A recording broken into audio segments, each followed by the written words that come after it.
Workout over back at home.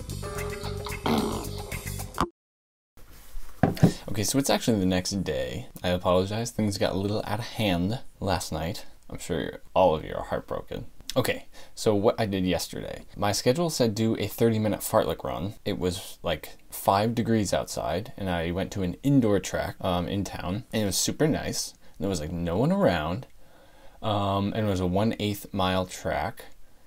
So I was kind of thinking I would just do a normal kind of interval, well, not normal because I've never done one, but I kind of made up an interval workout that would kind of equate to the 30-minute fartlek. So yeah, so I did a 2.5 mile interval workout on a 1/8 mile track, and every other lap I would do at least an 8-minute mile pace or less. So, which is kind of an eventual marathon mile pace goal.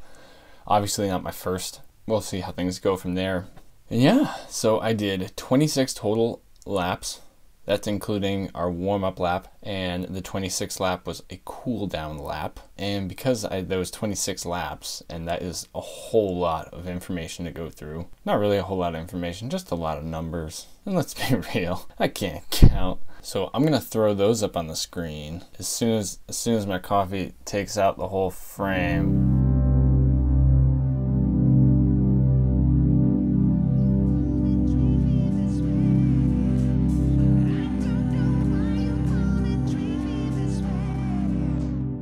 Probably like right there.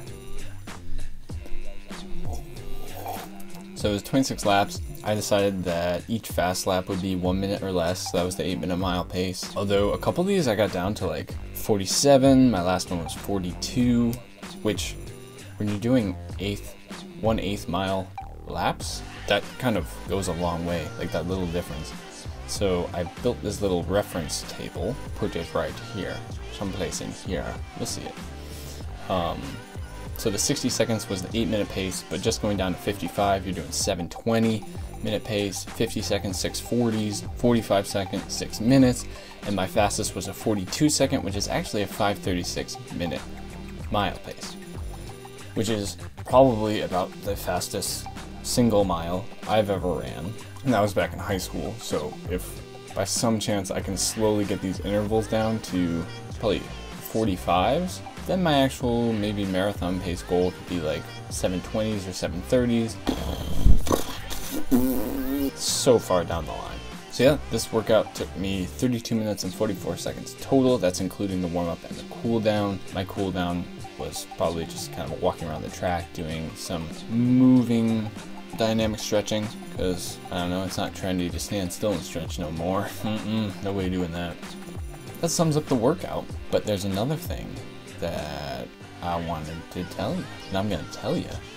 Okay, so the good news is I've signed up for a half marathon. I will be headed down to Brooklyn for the Go Hard or Go Home half marathon on February 4th. Most likely looking to spend the weekend down there. If anyone has a good couch I could sleep on. Signed up for that. Should be fun, should be cold. We'll have a good time with it. A buddy of mine who is working out in Connecticut is actually going to join me. He runs a little bit more, well, doesn't run via heart rate monitor, so it'll be interesting to see. And he's a long-time runner, so I'm really interested to see how my style of training matches up against his more traditional style, and overall he's just a fit dude, so I'll be interested to see how that goes. So yeah, that kind of sums things up. It'll be fun. Prospect Park, a little jog in the park. So yeah, 13.1. Hopefully I can get a cool sticker and be another one of those guys with the sticker on the car that says 13.1. Just one of the guys. Yeah. So that's all the news. Probably about a week before, I'll be setting out times for average mile pace and what I want my average time to be for it, or what I want my total time to be. And that's all. Alright, so that wraps up day 53. We did a sweet interval run, signed up for a half marathon, and that is how things are going. As always, ciao for now.